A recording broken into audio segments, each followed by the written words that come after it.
আল্লাহ যদি আমাকে নিয়ে যায় আমার বাচ্চাটার দিকে একটু খেয়াল রাখেন। মৃত্যুর বেশ কিছুদিন আগে এভাবেই এক সাক্ষাৎকারে নিজের সন্তানকে দেখে রাখার আকুতি জানিয়েছিলেন ইনকিলাব মঞ্চের মুখপাত্র শরীফ ওসমান বিন হাদি। কারণ তিনি বুঝতে পেরেছিলেন ইনসাফ প্রতিষ্ঠার লড়াইয়ে তিনি যেভাবে অপ্রতিরোধ্য গতিতে এগিয়ে চলছেন তাকে থামাতে ওৎ পেতে আছে হায়নার দল।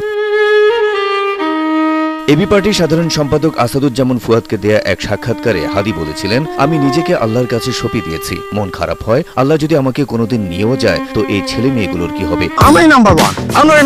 নাম্বার ওয়ান হচ্ছে মেরিল পেট্রোলিয়াম জেলি।